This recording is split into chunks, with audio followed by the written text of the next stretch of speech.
Hi, I am Ben Pullinger of ATEX Resources, where I currently work as the Senior Vice President of Exploration and Business Development.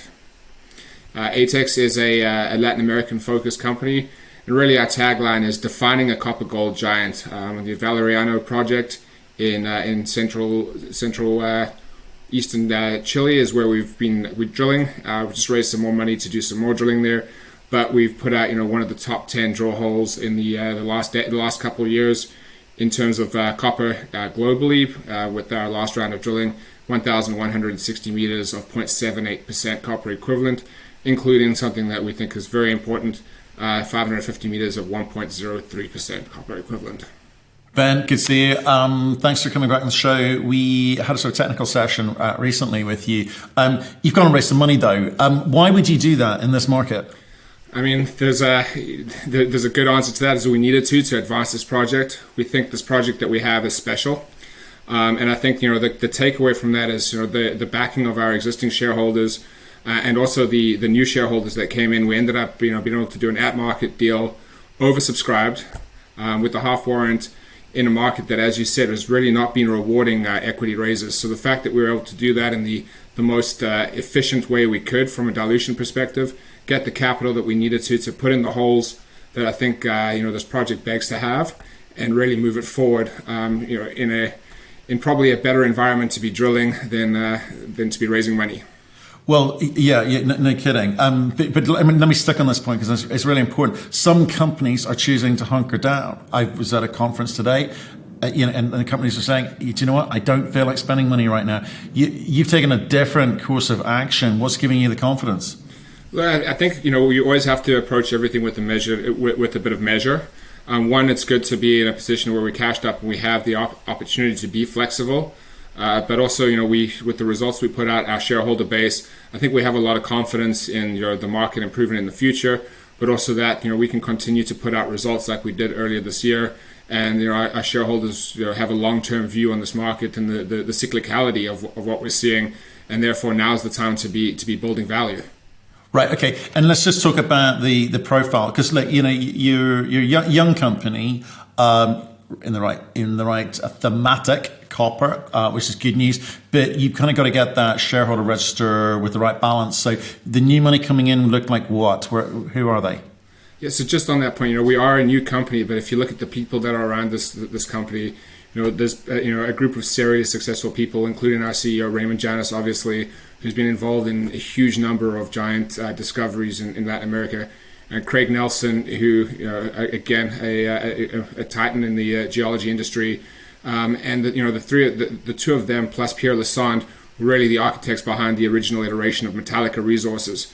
So it's a new company with a new project with people that have seen this stuff before and the confidence to go out and do things.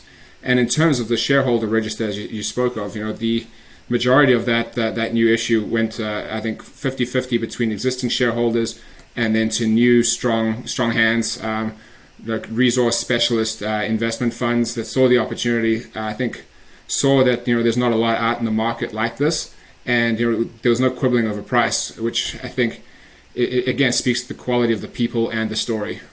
It was a good point you make, because there's going to be people out there raising or trying to raise money who don't have, the history of the track record of the team is great, but more importantly, the asset. This is when tide goes out, as it were. People look a little bit more closely at the asset. So what were the conversations like with these stronger hands? What are they interested in seeing you do? Yeah, and it was really a conversation of first getting on people's radars, and again, hats off to our existing shareholders who helped open doors, as well as the syndicate that we put together really pushed the story hard, because they had the belief in the fact that something that you can put 200 to 300 million tons or more of greater than 1% copper equivalent to start off an underground kind of bulk mining situation, and then be able to feed that with a sea of 0.7, 0.8% copper equivalent. That is an asset that I think we view as a next generation underground, technologically evolved copper asset in what we believe, and the conversations went very much along this line, is in a jurisdiction with our neighbors to the north of us at El Encierro that is probably one of the more exciting, if not most exciting, copper discovery jurisdictions in the world right now. the El Encierro Valeriano, 6-7 kilometer long trend that we have now between the two projects is, has proven high grade. El Encierro is sitting at 522 million tons at 0.79% copper equivalent. You've seen our drill results. So I think that as a district, despite the fact that each of these projects could stand alone, as a district, this is showing to be, a new discovery area, and I think there's more to come from both of these projects. And honestly, we're very excited to be able to see what our neighbors are doing to the north. That whenever you're in a camp or district environment, there's benefits that come from that. But we're heads down focused on what we think we can do with this next round of drilling and beyond in terms of proving up that high grade core, and then also something that has a much bigger footprint than where we see it today. Right. So expand on that if you don't mind. We've seen companies, globally try and put out sort of, high grade numbers that kind of cover up a multitude of sins. You're putting out some, good grades for copper, but you've got to paint a picture for your shareholders. You've got to paint a picture for the market in terms of how you allocate the capital and what it is that you're trying to be. Because scale is super, super important for copper. So how do you spend $12.4 million plus whatever you had in the bank? Yeah, so let me just better define the project a little bit before we jump into that, and I'll walk you through that, right? So, the historical draw hole 14 that was put in by Hochschild hit 272 meters at 1% copper equivalent, which on its own is a pretty handy intersection, especially in rising copper price environment. We then stepped out 200 meters to the north and south of that, and those were the ATEX holes that we followed up on in this program. 200 meters to the south was hole 17, where we hit that 550 meters at 1.03%. So that on its own is a very, very healthy intersection. But the thing about it as well, and you spoke to it, is not just the high grade. It's the fact that the grade, whether you're in the lower grade, which is the 0.7 mineralization, or the higher grade that you're closer to 0.9, 0.1%, it is incredibly consistent and predictable. I mean, if you go across that section and you look at hole 19, hole 14, it's in our presentation for those who want to have a look at it, and hole 17, the top 650 meters of mineralization in all three of those holes averages out between 0.63 and 0.65% copper equivalent. The consistency of the mineralization, even in the high grade and out, is incredibly important, as you can imagine, for trying to model something that will be of the scale that we want to get Valeriano up to. So in terms of what we go do with that capital now that we've raised, it's very much that story. Is we want to continue to prove up the continuity of that high grade and show that high grade has a center of gravity around which this project can build. We also believe that based on our mag and geophysics that there is the potential for more of these high grade cores. So we want to go test for those as well. And at the same time, we want to start pushing the envelope. We've got it drilled off the geological footprint to 800 and by 850 meters right now. We want to see how much further we can grow that. And I think once you start, if we can, and once you get to that, kilometer by kilometer kind of number, you're in world-class territory. And that's where we want to go. World-class project, high-grade core, and then just de-risking it along the way. With that, we've gone really early and started things like metallurgical test work. And it's really all about proving the quality, proving the quantity, and then de-risking. Right. Okay. So put it in kind of easy to understand terms. So how many meters drilling is that? How many holes are we talking about? What depth are they going to? Sure. So we're talking about the full program will be 18,000 meters, which will be staged based on geological consistency, seeing what we want out of the rocks, and also, as you said, keeping an eye on the environment. But the whole program that we would have planned is 18,000 meters. One thing that we're doing differently, and I think we're the first to do this in Chile, is we're using directional drilling, which allows us to drill multiple drill holes off one pad. So we basically put the hole down. We can come across the top of the porphyry, see if we like what we like there, step back out, come back 200 meters down, and start to drill it out from that perspective. So we're more efficient. This being a deeper discovery, we don't have to, if we can avoid it, have to re-drill the top 800 meters or 1,000 meters of every drill hole. And we can cover a lot of ground without having to move the drill rigs. So it becomes a very efficient way of drilling it off in 3 dimensions and gets us much better intersections and stuff as well.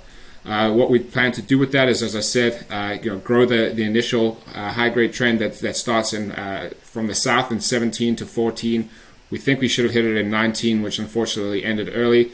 That will be one of the first places we follow up. Testing that second trend, which is over to the southeast, and then really testing a couple other geophysical targets along the way. but being able to do that without having to move the drill rig around too much, because we have this ability to do this directional drilling. Okay. So the drilling program will start when, and how long does it run for? We're ramping up right now. We're busy clearing the road and mobilizing the camp. Once that gets in, we've got 2 drill rigs on the way through our subcontractor. Everything's for the most part in Chile right now. So we're hoping within the month to be drilling. Good news. Especially off the back of the rejection of the Constitution, I think that kind of makes the market feel a little bit more comfortable for the immediate term. Can you talk to me about the option agreement? Because you made a payment, but have you renegotiated the terms somewhat? I mean, what does it look like? Yeah, so I think during COVID, the terms are renegotiated, and really all it was is just pushing the payment terms out by a year to give us some more breathing room that allowed us to do some more work. So where we stand right now, we've got 2 payments left, one at the end in September 2023 and one in September 2025, and that's $11.5 million still to go. Some work commitments along the way with regards to that, but as we stand today, at least for the 49% earning, we're about $1 million away from that, and I think it's another $5 million or so to go to get to the 100%. So we're well on track to honoring all those obligations and moving the project forward as we want to get to 100% on this project.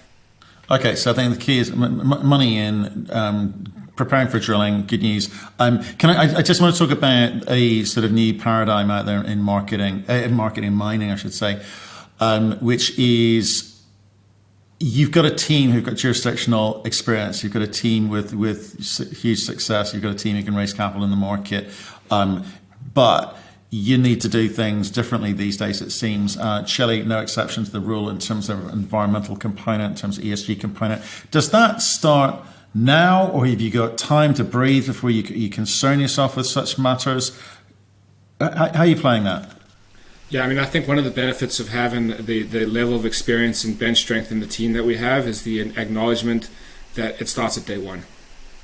Little hiccups that happen at day one, if they're not dealt with properly, become big hiccups later on.